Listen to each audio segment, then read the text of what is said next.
শুরু হলো এইচএসসি ও সমমান পরীক্ষা। সকাল 10টার আগেই কেন্দ্রে হাজির হয় শিক্ষার্থীরা। তবে রাজধানী জুড়েই ছিল বৃষ্টি আর যানজটের ভোগান্তি। শিক্ষার্থীদের চাওয়া ভরা বর্ষায় যেন পরীক্ষা না নেওয়া হয়। এদিকে বন্যার কারণে সিলেট বিভাগে পরীক্ষা স্থগিত থাকছে 8 জুলাই পর্যন্ত। ফজলে রাব্বির রিপোর্ট, জানাচ্ছেন পিন্টু হাজং। সকাল থেকেই বৃষ্টি আর তীব্র যানজট, এর মধ্য দিয়ে শুরু হয়েছে এইচএসসি ও সমমানের পরীক্ষা। রাজধানীর বিভিন্ন কেন্দ্রে পরীক্ষার্থী ও অভিভাবকদের ভিড়।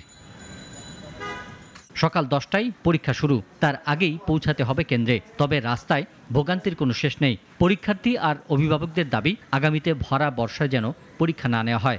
এখন তো বৃষ্টির মৌসুম, না হলে হয়তো ভালো হতো, কারণ অনেক বাচ্চাই আজকে ভিজে গেছে। বাচ্চাদের কোর্স কমপ্লিট হয় নাই, আরো 3 মাস পরে পরীক্ষা নেওয়া হচ্ছিল বাচ্চাদের। বোর্ড পরীক্ষা কখনো এরকম ওয়েদারে করানো উচিত না। পরীক্ষার্থীরা অবশ্য যথাসময়ে সিলেবাস শেষ করে পরীক্ষা দিতে পারায় খুশি। কলেজের সাথে পড়াশোনা থাকা অবস্থায় এবং আমাদেরও খুব সুন্দরভাবে শেষ হয়েছে আজকে।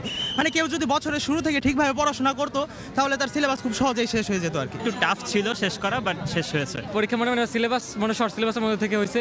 পরীক্ষা আলহামদুলিল্লাহ ভালো হয়েছে। গত 2 এপ্রিল পরীক্ষার সূচি ঘোষণা করা হয়। সে অনুযায়ী প্রথম দিনে হলো বাংলা প্রথম পত্রের পরীক্ষা, শেষ হবে আগামী 11ই আগস্ট। এদিকে সিলেট বিভাগে বন্যার কারণে আগামী 8 জুলাই পর্যন্ত পরীক্ষা স্থগিত থাকছে।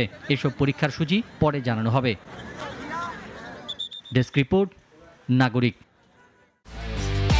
একমাত্র ওয়ালটন এসি দিচ্ছে 1 বছরের রিপ্লেসমেন্ট গ্যারান্টি এবং কম্প্রেসারের 10 বছরের গ্যারান্টি।